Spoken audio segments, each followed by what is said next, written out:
Hi, I'm Heather from here booktubes, and today's low conflict romance recommendations. So these are going to skip the third act breakup, they're not going to have a lot of angst, or they might have a small conflict, but it's literally just a little argument at the end, or they're worried about things, but ultimately they will communicate and it will turn out fine. So even if you're like, this seems like this is going to be kind of conflicty, it in fact won't be. Does that make sense? So these are those recommendations. I've absolutely recommended these before in some other low angst videos, and definitely at least the authors in low angst videos, but I haven't done it in a minute. And these are the ones that I really wanted to recommend. So this is what we're going to do. The first one that I want to recommend is Kristen Ashley. Even when she has conflict, it doesn't tend to be third act breakup. So a lot of times her couples will have a decent amount of conflict and fights in the first half or so of her book, but then they are going to communicate about it and get over it, and then they are going to kind of level up with how they deal with each other in the rest of the book. So they're no longer going to have these simple misunderstandings. They're going to communicate, and you're probably not going to have a dramatic breakup in the third part of the book. Now, some of her books do, but it is not true of every book. So these ones specifically don't. The Hookup, my first Kristen Ashley, probably my all-time favorite Kristen Ashley. This one is a one-night stand, and she wakes up in the morning on the very first page, and they have a little bit of a misunderstanding, but they do in fact communicate about it.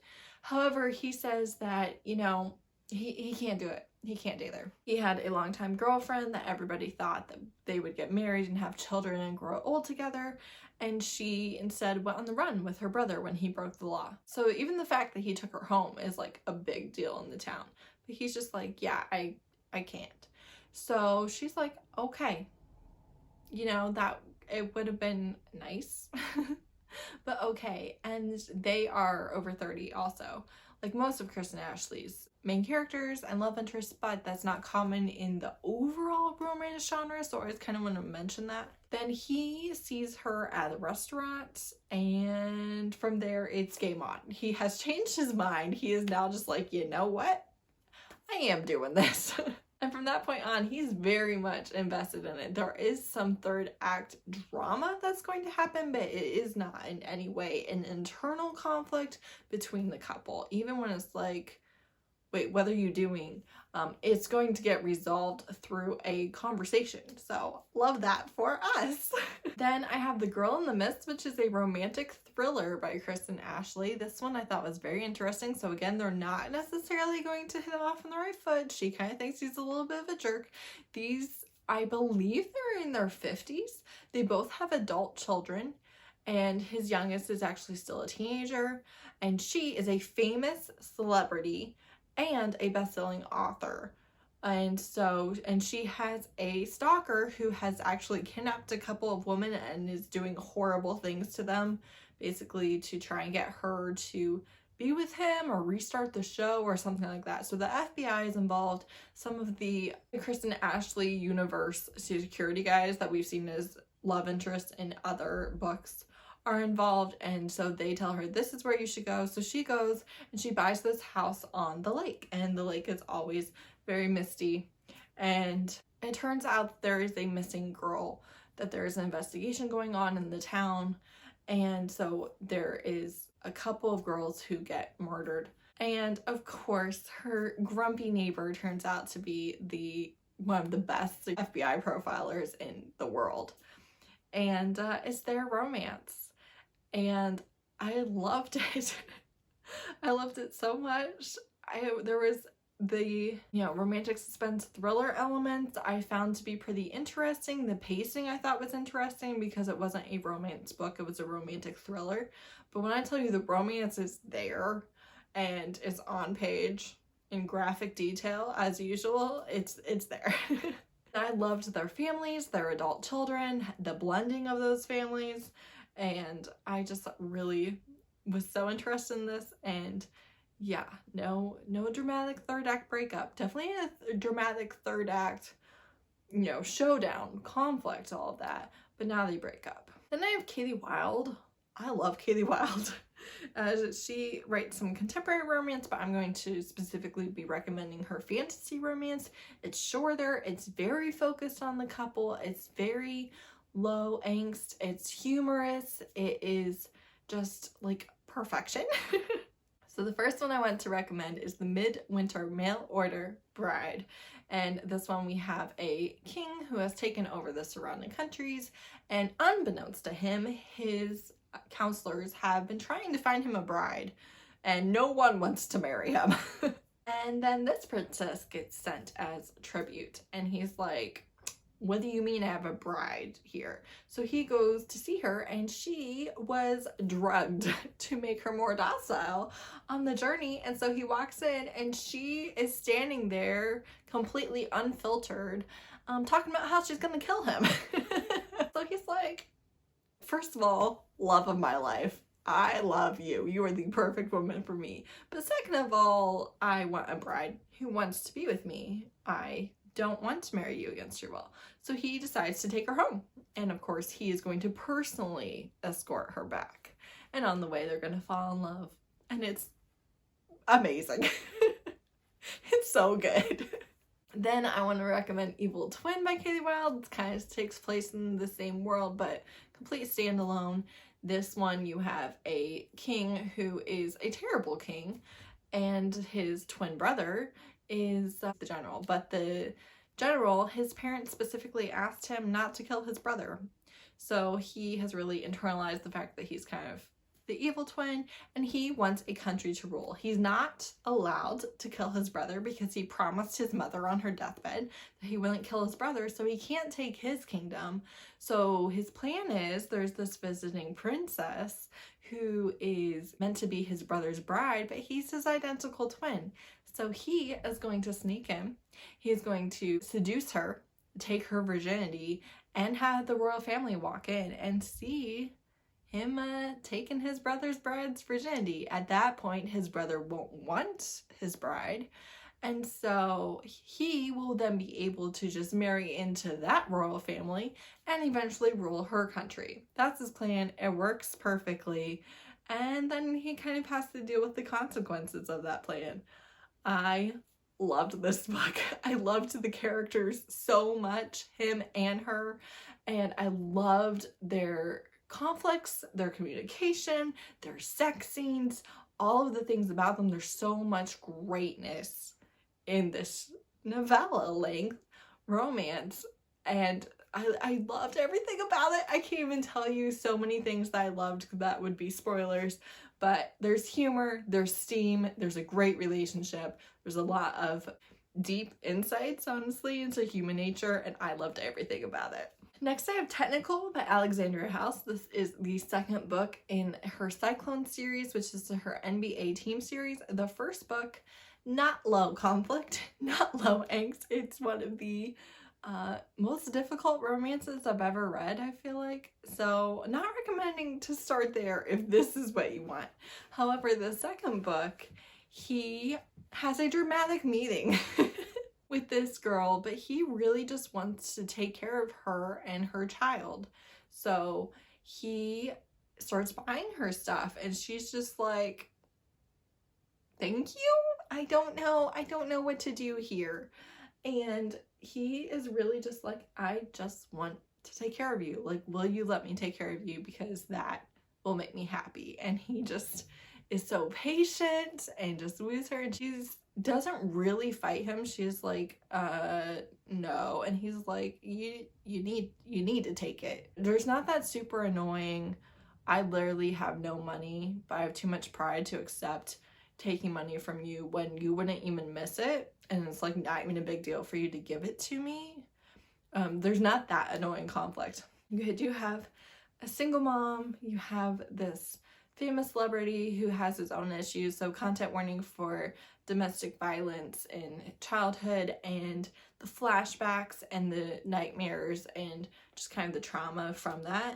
And also content warning for a graphic birth description if you are just someone who doesn't want to read that.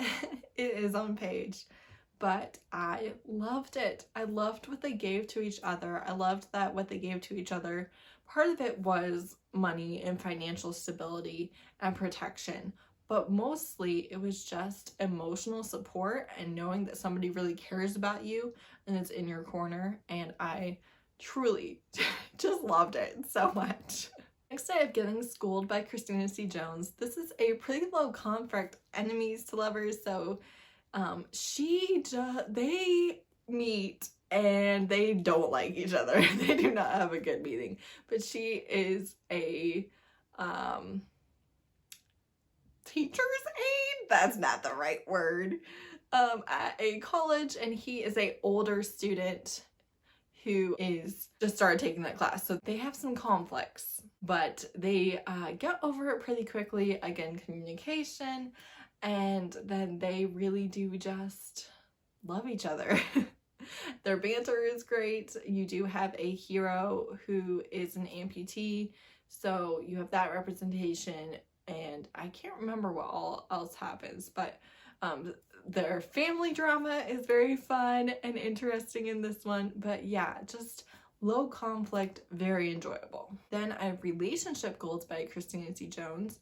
This is again not a third act breakup, but there is some conflict because the hero has a chronic illness, and it is a chronic illness that really can take over your life, and it's a lot to deal with, and he is nervous about dating, and he kind of stands her up. They originally, I think they meet in the airport, I want to say, but also it could be a different couple that I'm thinking of, but I think it's them that they meet in the airport. And then he wants to go on a date with her, and then he stands her up, and then she just like calls him out on it and is like, hey, whatever's going on, you need to communicate. You need to not just make decisions for other people.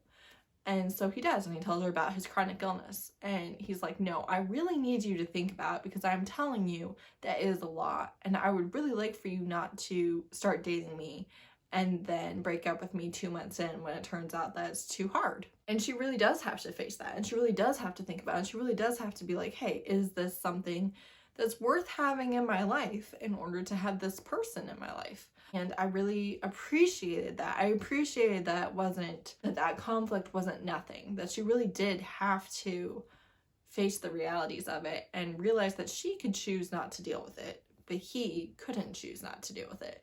And it was just really good. I wasn't super invested in this couple at the beginning, but then by the end of the book, I really was. And it, again, is short. Then I have Go Deep by Rosie Adams. This is, again, a novella, but it is my all-time favorite friends to lovers because it really skips the typical conflicts in this, and it also doesn't have the angst or the yearning or the longing of unrequited love. So these two have been best friends their entire lives, and in fact they've had a few different relationship issues because they didn't like how close they were to their best friend, but there was genuinely no feelings on either side. They are just friends, and she's actually an erotica writer and is just not doing well with it because she is in a drought and she has no inspiration, and she's getting bad reviews on her latest releases, and she's just like, I have got to do something to fix this. But if I have mediocre sex, it's not gonna fix it. So she asks her best friend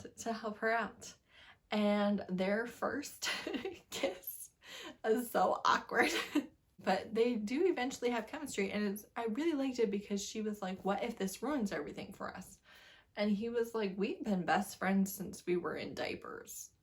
Having sex is not going to ruin this friendship. It's just not. I'm not willing to lose you over it. So it's gonna be okay.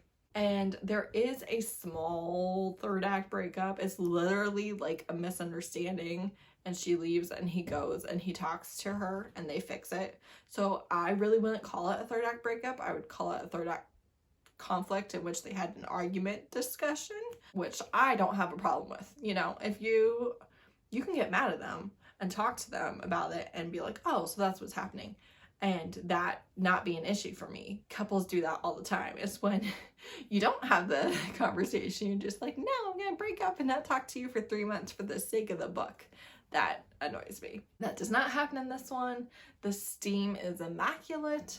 and I just really love this one because it doesn't do the conflict that you're expecting it to do. Lastly, I have The Family by Katrina Jackson. This is a mafia series and it is so good.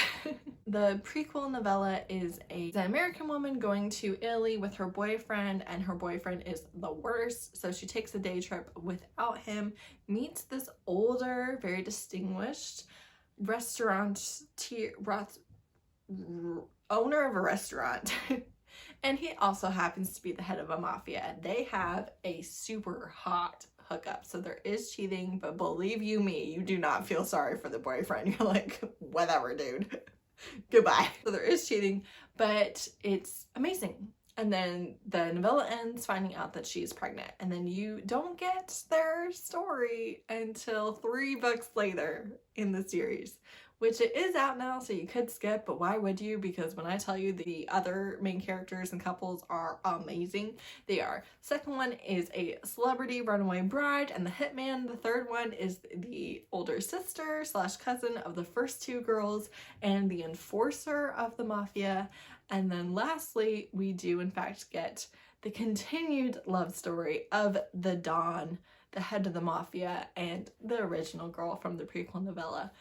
This is so good. There aren't any third act breakups except for the prequel novella, her going back to America, right? Without having his contact information, but clearly that gets fixed. That's really the biggest internal conflict in the series. There obviously are people shooting at them, people trying to kill them, things like that happening, but the couples themselves communicate and they talk and they are so good about it. And they're also different and I love them. I love them. I highly recommend, especially if you like mafia, but you don't want so many content warnings or so many really awful things happening to your main characters. This series, they're all fine. Maybe a guy's gonna get a bullet hole or something, but they're all fine and they are all treated so well by their significant other the entire time. So highly recommend if you want a lighter, safer mafia romance where, you know, the men will still kill people, because I'm here for that. I am not looking to take that out of the storyline, but also your main characters are going to be well taken care of and loved and appreciated for who they are. And I just love that. So that's it. Those are my low conflict recommendations. I love low conflict romances. I love when the romance is so centered on the main couple and the couple is being a couple. They're not 2 people who want to be a couple. They're not 2 people who are fighting a ton and breaking up randomly for no apparent reason. They are a couple who are dealing with the issues of the storyline together in a loving and healthy or not so healthy way, but it works for both parties. I am a sucker for it. If you have low conflict recommendations for me, it doesn't have to be Instalove. It can be Instalove, but it certainly doesn't have to be. But as long as it is low conflict, yes, please tell me some recommendations for it. Thank you so much for watching. Bye.